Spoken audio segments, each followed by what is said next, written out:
It is 10 o'clock on the button.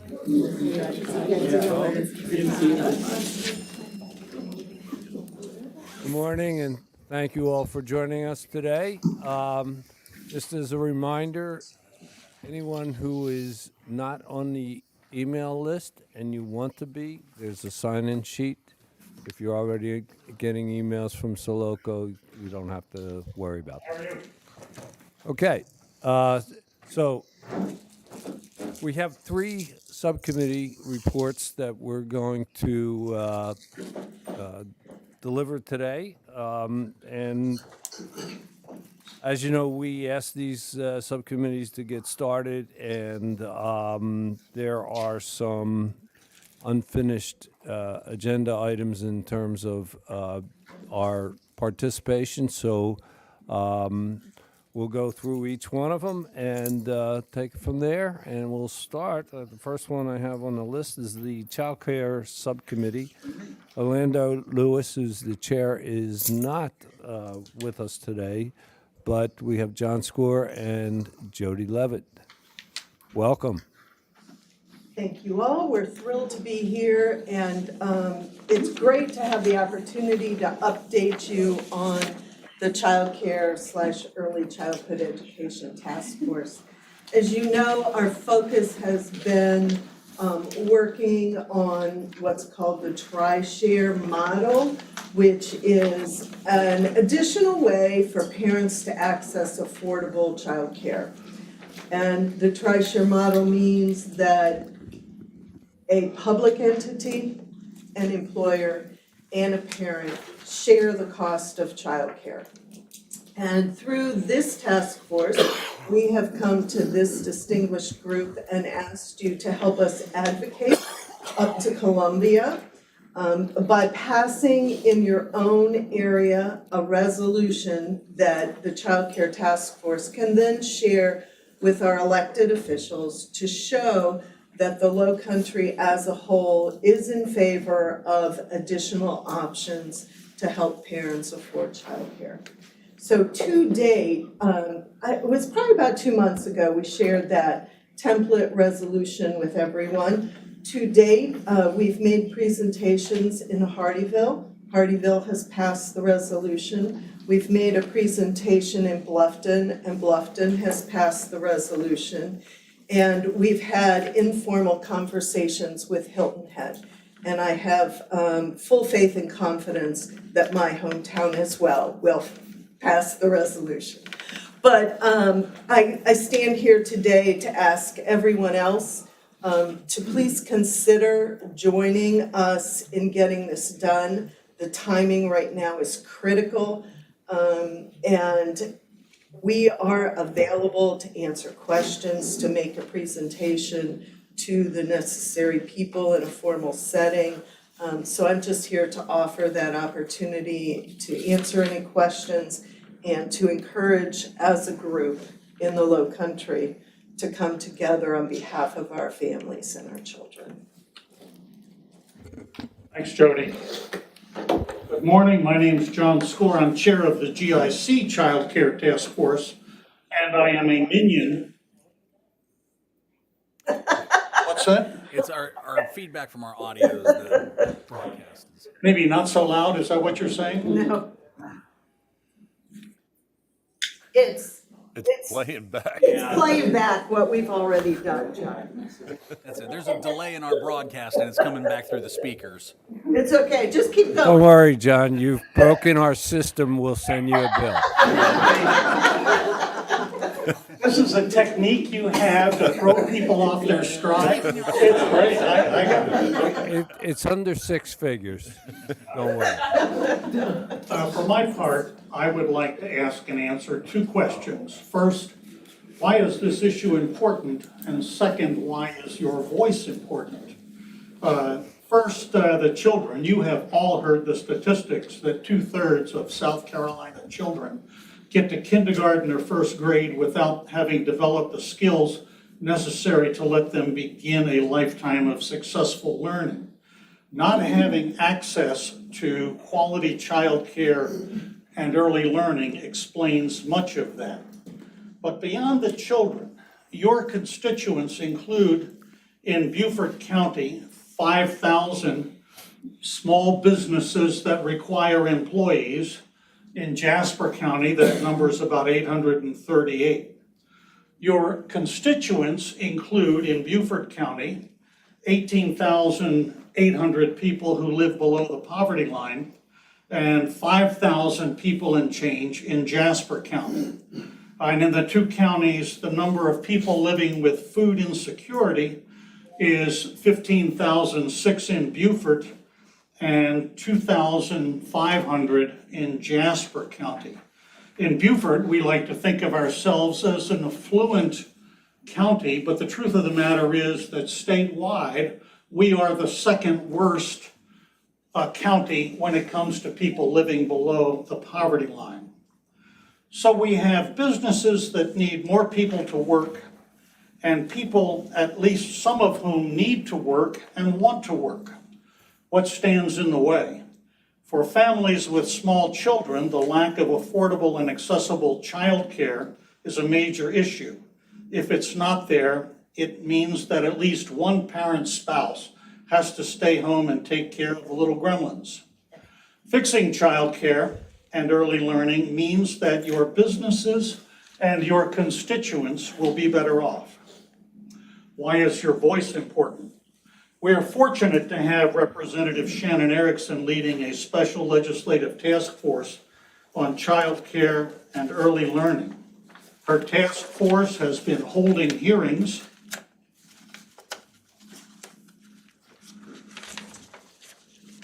I can't handle low tech either. Over the last year and a half. Not much has happened to date, but that was to be expected. The legislature in Columbia did not intend to take up child care and early learning in the last session, but there is an intent to do so in the session that begins next January. We have put forward a proposal for the Tri-Share initiative that will enable facilities to grow and more children to get in the seats. It will enable the state's money to be used more effectively and more efficiently. It is one facet of the possible solution set. It's not the only one. There are others. Is a positive outcome ordained to happen in the next legislative session? I am not so sure. For every representative like Shannon Erickson, whose heart is in the right place, there's a legislator who only wants to reduce taxes and to hell with the necessary functions of government. So I don't know how it will come out. But we have in Beaufort and Jasper County a very powerful legislative body, and that is the two county legislative delegations. They are representatives who, by virtue of seniority and service, have achieved chairmanship of important committees. We want them in the fight and on the side of child care and early learning.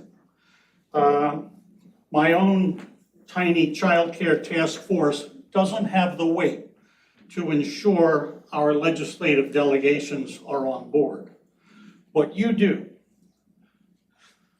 Soloco has the best mission statement I have ever read. It says in pertinent part, to be a regional think tank that will identify the problems and opportunities that face the entire southern Lowcountry and propose action plans to the appropriate legislative bodies. Pursuant to your mission statement, you have identified the problem and the opportunity for solution. Now is the time to propose the action plan to the Beaufort and Jasper County legislative delegations. Now is the time to act on behalf of your constituents. For those of you who have not yet done so, we ask, please go home and pass this resolution. Thank you. Thank you, Jody, John. First, anyone from the board who has any comment or question? I'll make a quick comment that from Hilton Head standpoint, it is going through the process right now of being prepared to be presented to council. Thank you, Mayor. I'm not going to take a roll call. I don't think this is the appropriate place to ask everyone. But what I will do is send an email to each of the jurisdictions who are still, and if you would, just give me an update on where you are. If you've decided not to go forward, at least let us know. Our subcommittees, and we'll hear from two more, they've done a lot of work, and we owe them an answer, whether it's positive or negative. That's fine. Each jurisdiction has to decide that on their own, but we do owe them an answer. So, and once we have all the answers, we want to take this to the next step, so that it gets there, gets to the committees prior to the budget season, and that rolls around faster than we think. So I will send an email out. I have proposed to our council that we do a small test. I still haven't gotten that all together, but I would love to have a small test to see, if we could get some idea what kind of cost that the state can expect to have. So hopefully I'll follow up on that and get that done this year. Any other questions? Any questions? Yes, sir. I just wanted to make a quick note that we did have the committee come and present to Bluffton, and Orlando came, and I think Tom Hines came, and Jody was there. They did a great job at answering the questions that our council had and explaining the importance of the program. So I would say if you want to have them there, it would be beneficial, and I think they're willing to come to speak to any council should you want to have them be there. Thank you, Mayor. Great, thank you, Stephen. And we do have, they do have an excellent slide deck to show. And I don't know, was that sent out to everybody? Do you know? No, sir, it's just within the task force right now. If you'd like it, we're happy to share it. Okay, would the board like it shared in advance or just wait until you're ready to present to your councils? We've already adopted it in Beaufort, so I sent a copy Oh, of the good. resolution. Oh, you did? Okay. We didn't know that. Mayor, we have not had a presentation. Our Community Services Committee meets September 2nd. And David Bartholomew is chairman of that. If one of your task force could contact him about presenting, I think that would be the appropriate committee for them. Why don't we just send it out anyway? Cindy and Curry, if we could get that, and we'll get that to the entire board. Because I did see it, and I think it's very good, but I didn't send it out. My fault. September 2nd. September 2nd, Thank you. day after Labor Day. You said Bluffton's- no, Yeah, we- If there are no other questions from the board, are there any questions from the public? Okay. Jody, John, once again, thank you. Next up, we have the GIC 20-year plan subcommittee, which Soloco has adopted. So our stepchildren are here. Mr. Lennox, take it away. I've been called worse. So have we all. A little over 60 days ago, this board approved the GIC task force on the 20-year regional plan structure. Since then, we've met 6 times. We've confirmed our mission, defined our geographic scope, and begun research on regional themes and elements. Additionally, we added 1 new member to the task force, someone who have the resident skills and abilities, experience, and education to make us as a task force better. Someone, by the way, who is a new resident of Hardyville, along with her husband, Rob, they relocated from Indiana. Someone who was the founder and president of an organization called the Sturts Public Management Group, a group that advocates the empowerment of organizational and community leaders to be agents of change. And finally, someone that has had a dramatic impact on our task force in creating a work plan that keeps us laser focused. I was so impressed with Christie's work that, given the opportunity to be before you this morning, I asked her to review the plan with you and your audience. After that review, I'll return and update you on 5 or 6 of the 12 tasks Christie will describe in the plan. So, Mayor Williams, may I introduce Christie Sturts.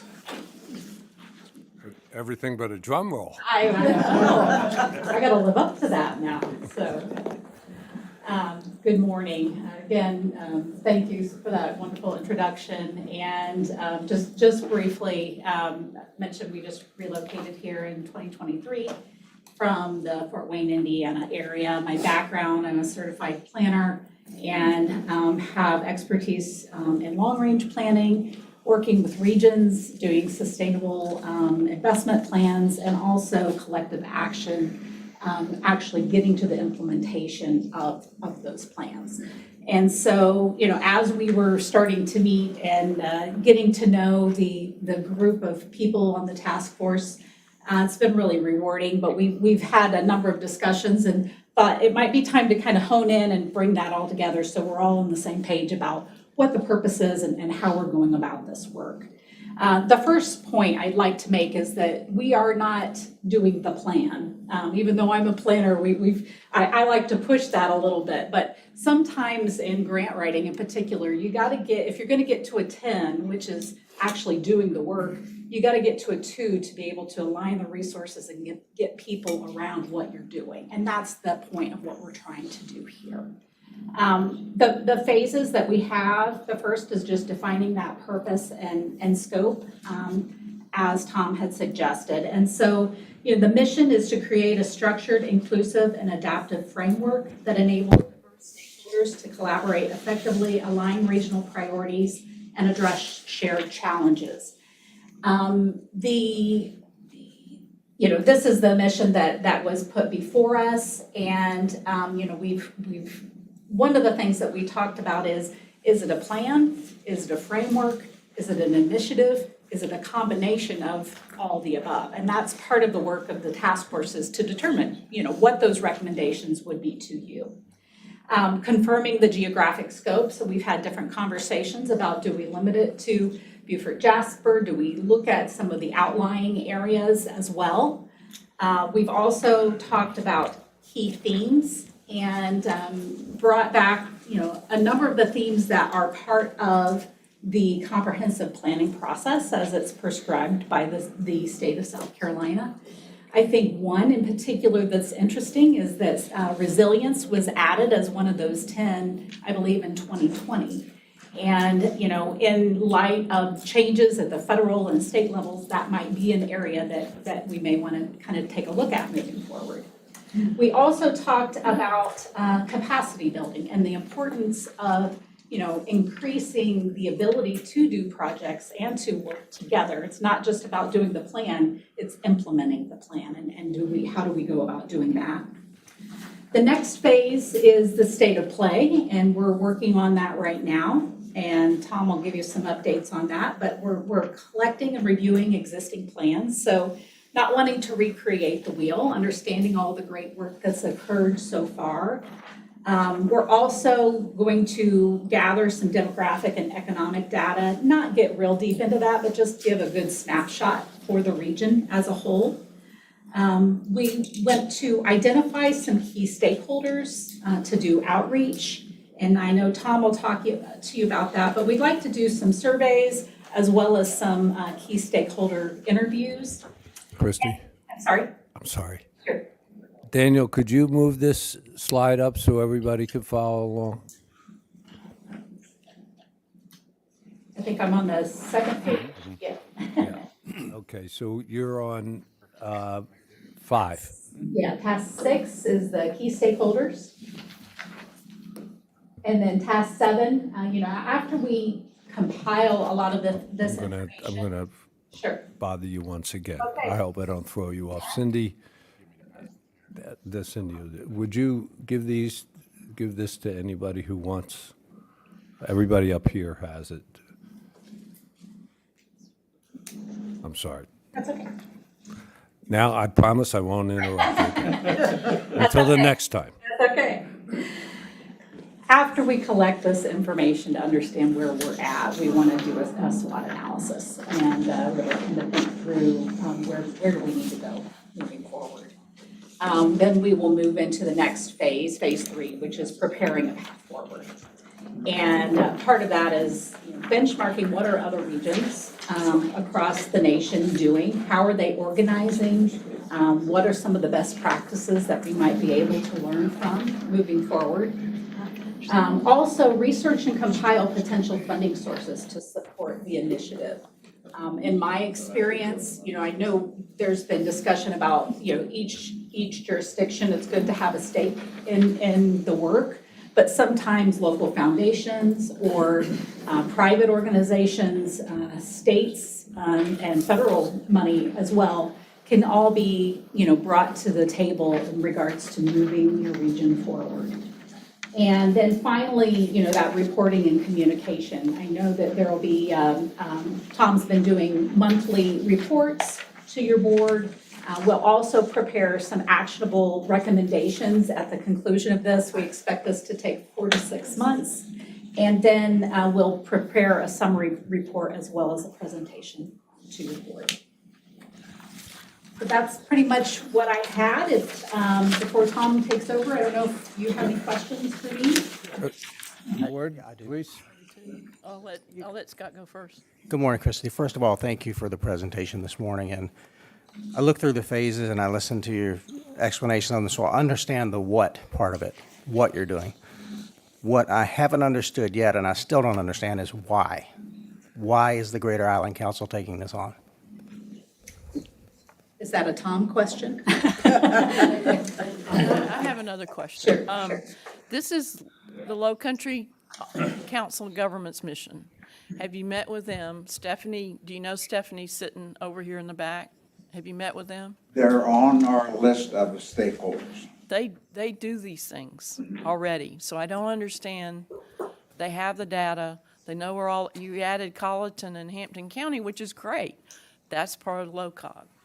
I agree with Scott. I think we're doing a repetitive action, and I admire that you're thinking about applying for grants. You may not know it, but Northern Beaufort County, LOCOG has been very successful in getting some grants for resiliency work, and along with the military at Parris Island. So, yeah, resiliency is one of the key things to our area, but I don't understand why the Greater Island Council is doing it when we have the LOCOG, which has the 4 counties. So, and they also have been working on transportation for the whole region too, which, these things are all great, but they have all the data on their website about the income population, age, race, and they update it, they get the updates regularly. So.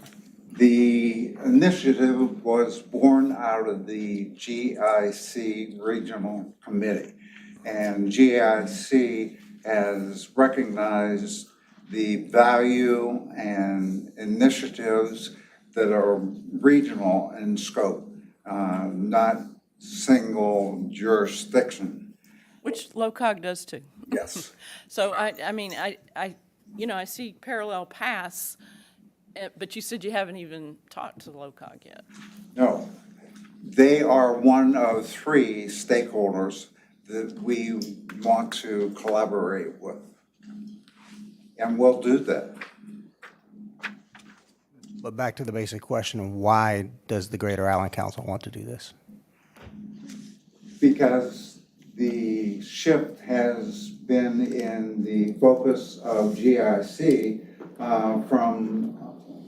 away from Hilton Head and Bluffton to the region as a whole. And in a presentation that was made in March or April to Soloco,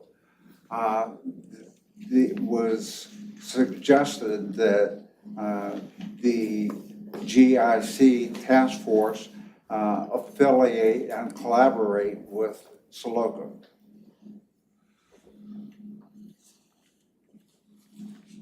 Thank you. And if there's overlap, we certainly don't want to do everything that's being done already. If there's value in collaboration, it will be done.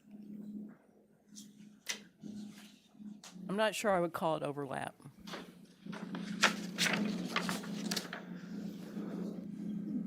Any other questions from the board? Any comments or questions from the public? And my background is planning too, so I understand this, but I also understand what the LOCOG's mission is. I'm on their board, Tab Tabernak's on their board, several people are here, and I sometimes you have collaboration, but sometimes you have some agencies, and I know you're a volunteer group, and I admire that, but they apply for grants, they're very good at it, they've done a lot of good work. And this scope is their mission. Got it right. Are you duplicated? Or you duplicated it, right? That's the word I was looking for. If I can just say, I'm new to this, so to understand it, I've been kind of digging into everything that's been done. And as we've been compiling a lot of the plans, a lot of, what LOCOG was doing, it's become clear that they're leading in terms of regional planning. Yeah. And I think that's part of where our conversation has evolved more towards, is this an initiative? Is it in a way to organize to be able to do things? And that's where my background has been more in that. And I have worked in capacities with councils of government in other areas on the side and to help with that organization. So just to give, I guess, a little bit more explanation of the evolution as we've kind of went through our research here. And Alice, as you know, Soloco has been issue-based throughout the region. And the mission was to define and craft a structure that Soloco could use for issues that are regional in nature. I have no other questions or comments. Thank you. Thank you. Anyone else? Just personally, first of all, thank you for your work. And I know that this all began at the GIC level and you came here. Personally, I think I would like to see the end product. I haven't seen an end product from LOCOG in the 10 years I've been here. And so perhaps there's something new that we could all learn. That's just my opinion, that we should see this through to task 12 and see what comes of it. As long as we have volunteers who obviously have ability to bring forth something. We work at your pleasure, so we'll take your lead. Mayor, Yes. if I might, I think a critical step is having the conversations with LOCOG and getting their buy-in as well. I also look at this as a different perspective outside of the elected officials' perspective, which always brings value to the table. Reading over, section 1 and defining a purpose and scope, there might be data that comes through there that could be very beneficial for us, that may not come through LCOG or something like that, but working together will make a more complete product in the end. And so I get there's some duplication, but it's also different resources that are providing that information to us. So I look forward to seeing it. Okay. Okay, thank you.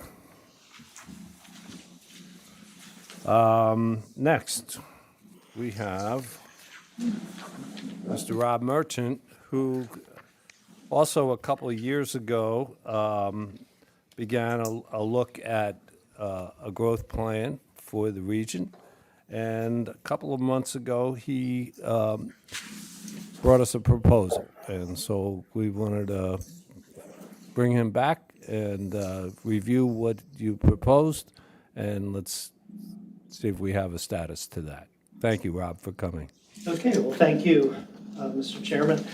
As the mayor has mentioned, the SoLoco created a growth committee a couple years ago, and the committee is made up primarily of planning staff, staff of the various local jurisdictions.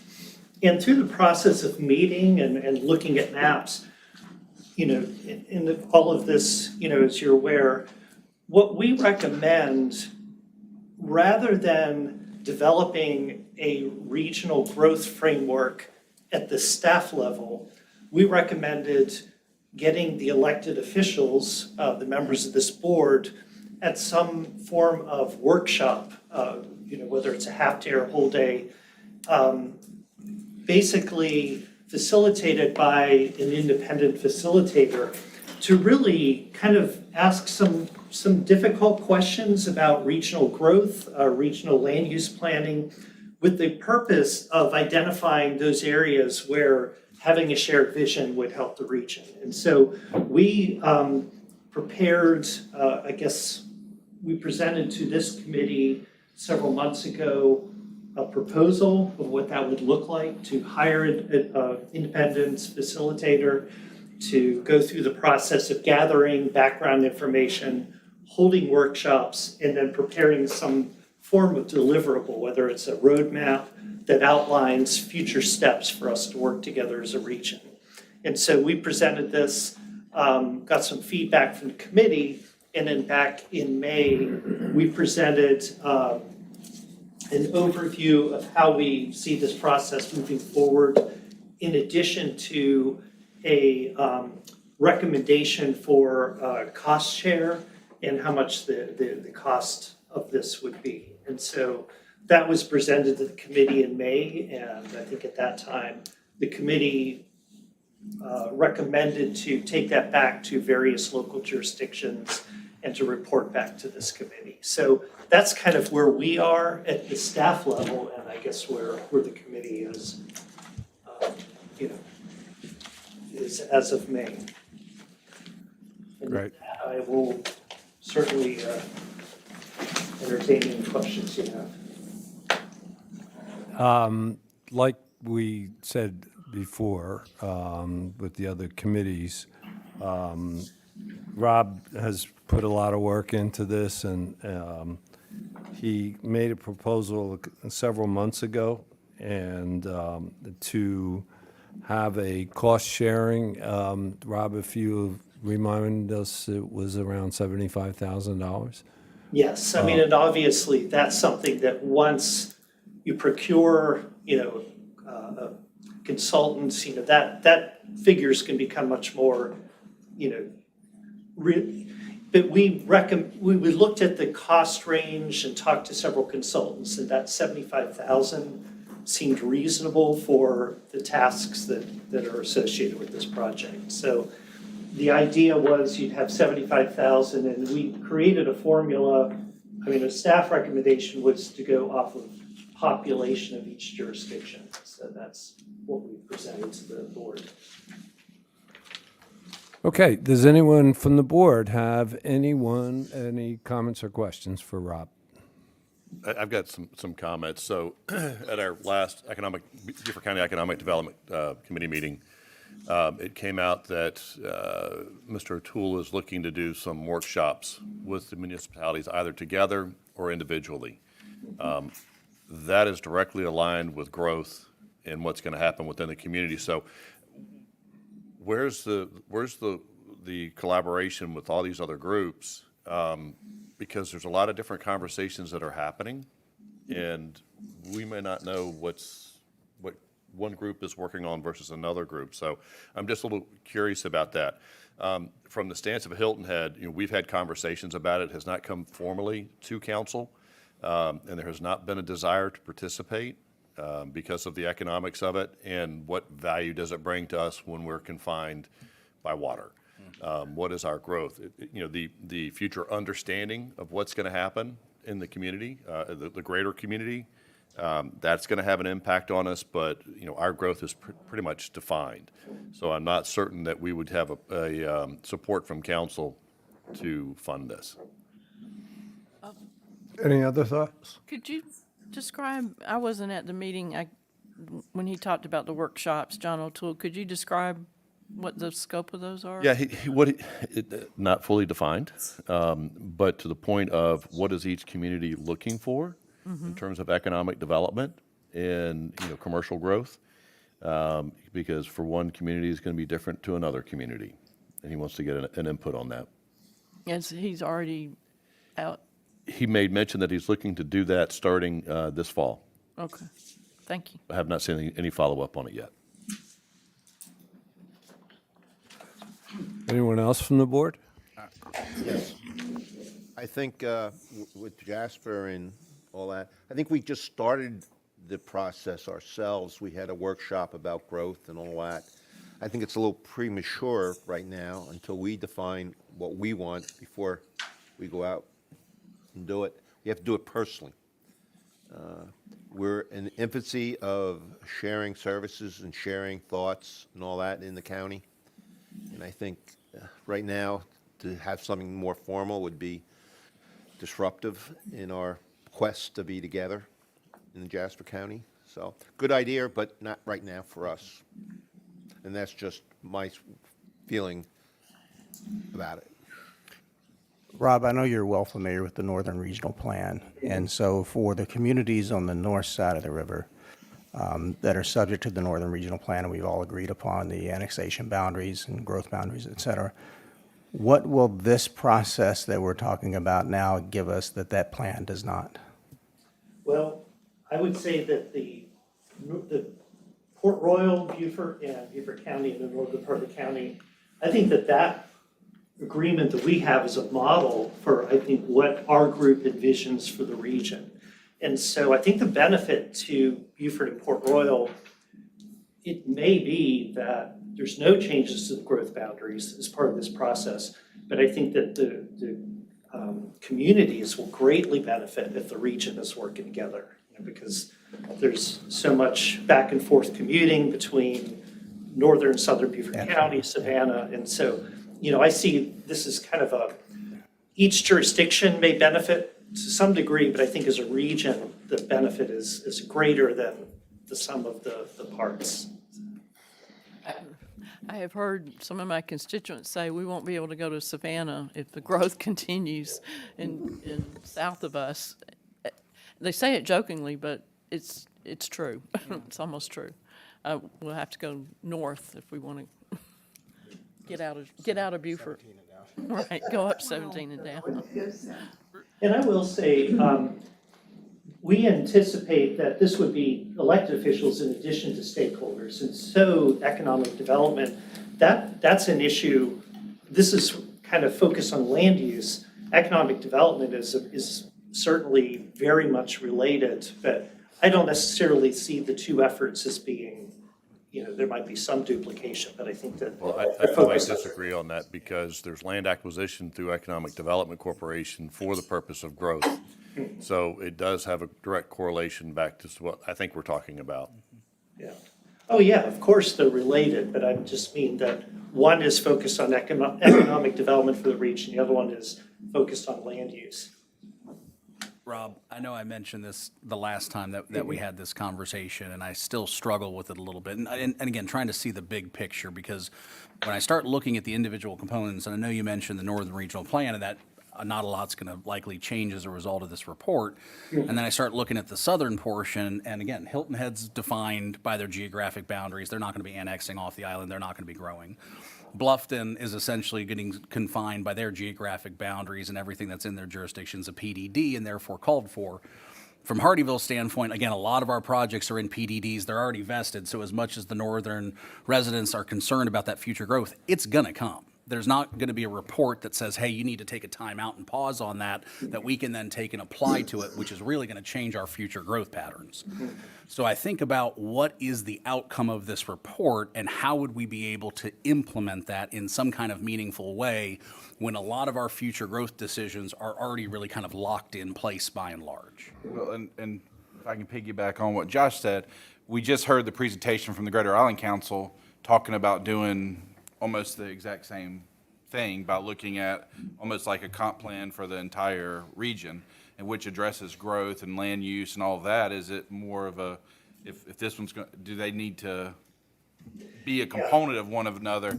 And to echo what Josh said, that's what I was going to say as well, is when 92% of the town is in development agreements, and there's very little that we can unilaterally change inside of those, so it makes it difficult to plan. The areas just outside the town that are in unincorporated county may make more sense, but again, I echo what Josh said and just try to figure out exactly, even with the what we just heard from Greater Island Council and from this, is when we get the end result, what will it be used for? Like, are we going to actually have, when are we going to sit down as a group and actually pull this out and say, this document says X, so we're going to expect your council to vote on this, or your council to vote this way, or this board to recommend to councils to vote that way. What are we going to get? What's the outcome from it, and how are we going to implement that or use it, 5, 10, 15 years down the line? I'd just like to make a comment. And this group gathered a lot of data and showed us the, oh my gosh, map that, and I wondered why the Greater Island Council was doing what they were doing, to be honest with you, when this group had already done some of those steps. And it was the group of the, the professional staff. So it almost sounds like to me that we put this on the shelf until we hear from John O'Toole in his meetings, and there doesn't seem to be a will to do a meeting of all the elected officials at this time. I do appreciate what John Kemp said, that they would like to do something in the future, but not right now. They're not ready for it. You've had a lot of changes in your elected officials too. So I commend you for all the work that you have done on it, but I think my recommendation would be that we also have LOCOG come to our next meeting so that Greater Island Council is not working counterproductive to what they're already doing. And we keep this in the back of our mind, maybe to do later with all the elected officials. Yeah. Or the ones who want to participate. Yeah. We recognize there's duplication, there's some overlap in the two, and one of the advantages, if there's an interest in some sort of regional planning effort, whether it's through LCOG or Greater Island Council, this type of workshop could really help focus, because it may be that as a region and a plan, we don't have to go through every single item that's in the state mandates for a comp plan, but there might be certain areas that really rise to the surface that, the infrastructure or resilience or whatever issues rise to the surface, then that becomes kind of like the marching orders for going on to a further planning effort. So I would just say that with the two efforts, that might be the relationship between the two, this is something that helps the region focus in, ask the hard questions, what are the big issues we want to address in that planning effort moving forward. But, yeah, I appreciate the board's comments, and we'll do accordingly how you want to. One thing I'm looking at here is for everybody to understand what's coming, right? What do we really expect? I was telling Mayor that I was a little early today, and Mayor Toomer, I did some drive arounds, and I saw some areas of development, and I was shocked. It's not often I get off of my rock, but I'm like, okay, it's time to get up in a helicopter and fly around and see what really is going on, see what's behind the trees. It's changed my perspective a little bit, and as to what damage is coming to the Lowcountry. We just went through a whole beach parking exercise. And why did we do that? We did that because of the growth that's happening off island. And what is the quality of life for the residents on Hilton Head and our guests on Hilton Head? But then again, what is the quality of life for everybody else? So I'm kind of looking at this that, we're talking about getting everybody together. It's more of an informational exercise so that everybody is aware what really is happening. And so that we're not going to each municipality trying to find out who's doing what, who's got what permits in place, what's the future growth expectations, but here's the reality of what's happening to the Lowcountry. And how do y'all, all of us, deal with it and make certain that it doesn't take away the character as to what we are. So I think maybe a shift in direction of it a little bit to a informational piece so that elected officials and the community are really aware as to what's happening. I think that's been a little remiss. There's stories in the paper that are sometimes skewed by a comma, of 1,400 to 14,000, right? So what's the reality? And the reality comes from conversation. So I think a public workshop session would be beneficial for the community. So that's kind of where my thoughts are on this. Yeah, and I'll just say, I've been here long enough. Before we had the Northern Regional Plan, we had the Southern Regional Plan. And that was, Bluffton had, grown from 1 square mile. And part of that was just getting a handle on the amount of growth that has already been approved, what that's going to mean for the region in terms of infrastructure, cost of growth. And that process helped lead to, this is going back to the first decade of the 2000s, but it led to a successful 1 cent sales tax referendum. We changed the impact fees, and so it led to some steps that really helped, the region grow and kind of get, and so maybe the model at this point, I'm just saying, this might be more like that than the Northern, or maybe it's a hybrid of the two, but it sounds like that seems to be an interest of the group. So.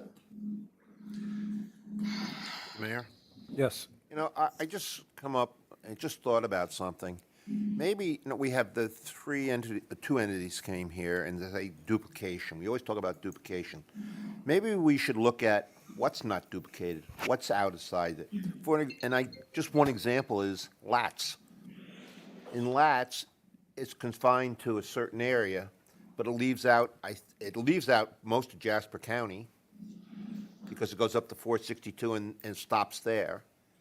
And the growth there, we have to look at that. And I don't know what else LCOG is void of. And that's not a condemnation, but there's some things there that may fall through the cracks that we should be looking at rather than trying to do a global thing. And maybe do a study on what can we go? Where can we pinpoint things that are not being done right now? And that's just as something that, again, I've not been with LCOG that much, but there's got to be some places where they're weak and we can support them. And I'm sure LCOG would love that. If, just for example, I was at LCOG meeting and we talked about ATAX. They weren't really sure about ATAX. They didn't know that at the meeting. And that's something that we have to, as a group, look at and talk about to LTAX. So we're not competing, but we're supporting. I think we should look at a supporting nature, not as a competition. Thank you. Thank you. Okay, well, ultimately, what we wanted to accomplish today, and thank you again, Rob, we initiated this subcommittee a couple of years ago, and a lot of these things were discussed. But what we owe Mr. Merchant is an answer on whether or not we want this retreat, which was designed so those conversations could take place in a retreat format with a structure and a monitor. So I think what I would propose, I hear that we have little support to chip in for a retreat. But just to confirm that, and I will send an email to the board and ask for each individual jurisdiction to give an answer as to yes or no, whether or not we want to proceed. That way we don't put anybody on the spot here. We'll just do, we're not a legislative body anyway, and we'll get you that answer. So I would ask each member, each jurisdiction on the board to please, I'll send you an email, and let's let Rob know whether or not we're going to go ahead and chip in for a retreat. Okay? All right. All right. Thank you, Rob.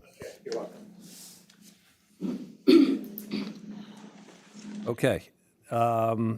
New business on the agenda. Everyone should have, and this is a letter, actually came from Jarrett Frelick, and as you know, there are some monies possibly available. I won't go into the probability that we can get it, but this is a letter of support asking for monies to be granted to the bridge project. What I'm asking everyone today is if you want your name attached to this letter. There's no obligation to anybody, but if you support this and you want to get this sent to Sean Duffy, then Latz has already approved this, and I think Stephanie has this gone out from Latz? Okay, so the Latz has approved this. This is just the same letter, just adapted to the to Soloco. Again, I'll open up for discussion, but I'm not going to ask anybody in public to give a yes or no. But I think Jarrett needs this by the end of the week. So if you do want your name included on this, each jurisdiction, please sign your letter and give it to me, and our clerk's going to send it out. No pressure.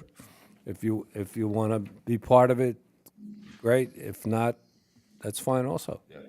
For the purpose of knowledge, June of last year, Hilton Head Town Council gave municipal consent to the county, to the state, to move forward with the expanded bridge project. We have continually supported modifications to move the project forward. There's always been a council vote, a resolution of support. So I just want to kind of put that out there so everybody is aware.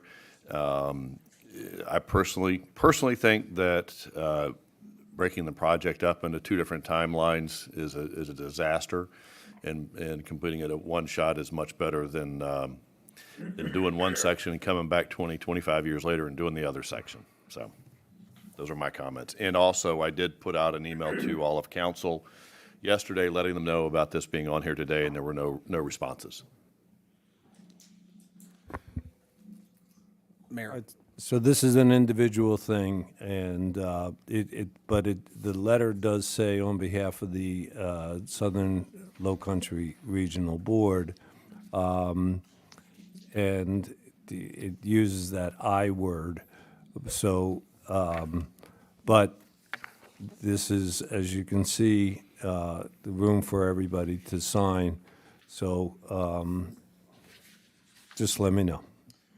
Mayor, just a quick question on this. How does this or doesn't it impact the timeline for the bridge schedule itself? I mean, is it now waiting and contingent upon this or going forward regardless? My understanding in conversations with Mr. Fralix is that the current proposal of the 3-lane span coming over stays on track. There are plans that were built for the entire project, and those will, if the funding was to show up, it would move to that. Okay. So it doesn't hinder what is currently on the schedule.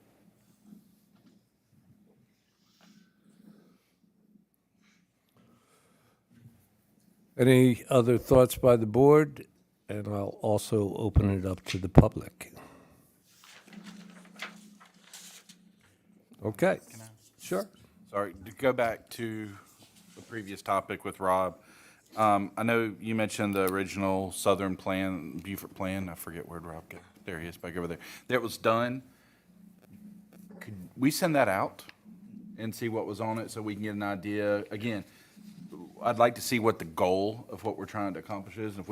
Because my understanding, and I see Mayor Solka there because she's mentioned it before, is a lot of what we accomplish as a board was defined on that plan, and maybe it's just updating the plan. And the other thing is, I know we used to have, and I think it's been a year, maybe year and a half, the municipalities would take a turn in the counties and kind of just present what's going on in the area to help keep each other up to date. Yep. And I know we did that at our joint meeting with Hardyville, and a lot of positive feedback on that. And I know even from the county, the presentations that we did, they went back and watched and have shared. So maybe it's just if that's our strategic plan that we use as a board, is maybe revisiting, updating it, and taking that to move forward, and then getting more of the updates like we used to do. And that's just kind of what was going through my head after we got done. So just a thought. Thank you. Please. Mayor, I just wanted to say that whether everyone signs the letter or not, LAPS did approve it. You have representation through LAPS in most of the jurisdictions, so by default, a lot of that has already been approved. So I'm just throwing that out on the table. So if the letter doesn't get signed by everybody, basically through LAPS, you've already accepted it. And I just want to if our mayor's good with it, just to add their signature block onto the letter. Yeah, well, what I had asked our clerk to do is to put the Soloco letterhead and include everyone's name and title who wants to be a part of it. Okay. All right, so again, it's individual choice. Yes, please. Well, I wasn't going to come up, I'm sorry. But first of all, thank y'all for taking all of your time to do this. Just a little history, and I'm looking around the room. Very few of us were here in 2004. I would say maybe Rob and I were the only two. You were here, but not part of the Southern Regional Plan. And for months, Rob and I were the only two that came to meetings. And when I stopped coming, I was appointed chair. So, no to you. The Southern Plan never really it just fell apart. The leadership at the time, it wasn't a focus. Everyone was so into their own territory. No one talked to Hardyville. No one talked to Hilton Head. Everyone thought Bluffton was the redheaded stepchild. I mean, it's all very honest to y'all. So seeing this group, which is so passionate, and I have to thank Fred Hamilton always for setting this back up. And this really wasn't the Southern Plan. It was a kind of a think tank. and it was an objective way to look at things. So I love what Rob is bringing. I don't know about the cost in this climate of today, and everyone's kind of going back in their own silos a little bit, not y'all. But looking at that center plan, Stephen and I talked about it a good bit. It really was a great base. We just never committed to being at the meetings. And you look at the northern plan and they're steamrolling ahead and they have MPOs and, just everything. So don't give up on that. And then my final really to Jasper and Hilton Head. Yes, Hilton Head has boundaries. Yes, parts of Jasper want to stay rural, but everything in the middle, guys, affects both of y'all. So don't feel like because you don't have any more growth, the growth off island and onto 95 is going to affect you. Absolutely. So I would beg you to think regionally, to think together. You might have to put some money in it, but I really do think it helps more the bookends. And so thank you all. Thank you. Joe?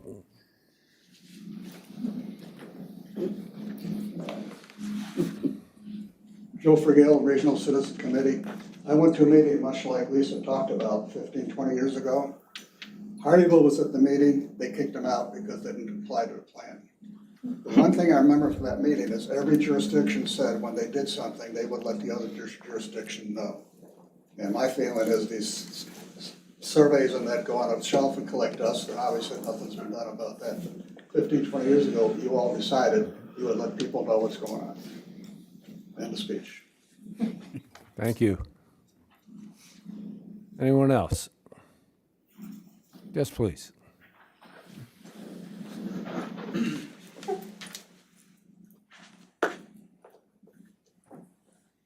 Good morning, Taylor Logan, Planning Manager for Beaufort Jasper Water and Sewer. I just want to give you guys a little update on our water and sewer master planning effort. We are on track to have it before our board in September for final review and approval. And as you might recall in my prior presentations to you guys about this plan, it is a very planning-centric and land use analysis-centric, data-driven plan. In the past, it has been very engineering and technical. That part will be in there. But as far as how we are delivering our projections for future growth and how that will impact water and sewer infrastructure, which is tantamount to everything we are doing in this area. We are taking a very land use analysis basis to this. And we have been consulting with all of your planning teams and our stakeholders to be engaged in this process, which has been a very important part of it. So I look forward to sharing with you guys the results from this, and I hope that it will help continue the conversation and drive this conversation about growth in our region forward. Right. Any questions? Thank you. Okay. Great comments today. Thank you, everyone who offered your comments. The last piece of business are the coming agendas. I've been asked by several groups to come forward and talk about what they're doing. It's on your agenda listed as a proposal for August. The American Red Cross, the Alzheimer's Walk in Bluffton this coming October, and a report from the new YMCA being built in Hardyville. They would like to all share what's going on. So I would like to hear from the board. Would you like to hear from these folks? Or if not, do you have an alternative for August's agenda? Sounds good to me. Anyone else? Okay. Seeing no other offerings, it looks like what August is going to be. Also, and we don't have to make any decision, we'll talk about this more in August. We have a proposal, and I thought it was a good one, and that I bring it up to this board. And that's the creation of a regional directory of attainable housing projects. As we all know, each jurisdiction is engaging in efforts to increase the inventory of affordable housing and attainable housing in this region. And this suggestion, and I'm going to give him credit, Dan Wood came up with the suggestion that perhaps if we created a directory of sorts that included all the different areas of these efforts of attainable housing, and it includes even Habitat for Humanity as part of that. There's a separate group. So just give that some thought. We'll discuss whether or not we want to bring this forward and how to bring it forward in a future agenda. Any comments or questions on that? Just one comment. I'm sure the Beaufort Jasper Housing Trust Fund would help with that information too. They have some of that. That's I'm just looking to Dan, and he's probably already thought of that. But Mayor? no. The idea is, for years, decade or more, a couple of decades, we've all talked about affordable, attainable housing. And so I felt like we're starting to make progress, but we don't really know what progress looks like unless we identify it. Right. And so what the mayor is saying, it should be inclusive of everything. right, but I mean, they have lists of what they Everything. Yeah. Whether it's the Beaufort Housing Regional Trust Fund, whether it's the Beaufort Housing Authority, whether it's Habitat, whatever it may be, or maybe you have something on the plate, I know the island does, about to kick off on certain things. It's not to compete, it's just to show that we think that we are making a difference now, and that can build momentum to go forward. And I think they have data on what's coming, or not coming, but what's been done. They have data Right. on that. Are you wanting to include, like, I know y'all have on yours coming up for the neighborhood assistance kind of program, we have one, and those, we consider those affordable housing, even though they aren't true affordable housing and building anything, but they're keeping people in affordable homes. So, one last thing, and I won't keep you any longer past your hour than we need to. You'll be fined accordingly. You Okay. You I'll weren't be told fine. about the fines? Oh, okay. The September agenda, do we want to use that as a time to start having maybe first an update from the towns about growth and actions we're taking, and do like a 20-minute presentation at the beginning and then go into the topic? And It's, I could. we I'd be more certainly than glad have to volunteer find- Partyville to go first. well, I think just to keep with the norm, whoever makes the suggestion leads the project. That's the way it works. I'll be more than glad to, but I just know when it talks. Everybody heard it. He's be more than Yep. happy to do it. So, no further discussion. I'm cutting it off.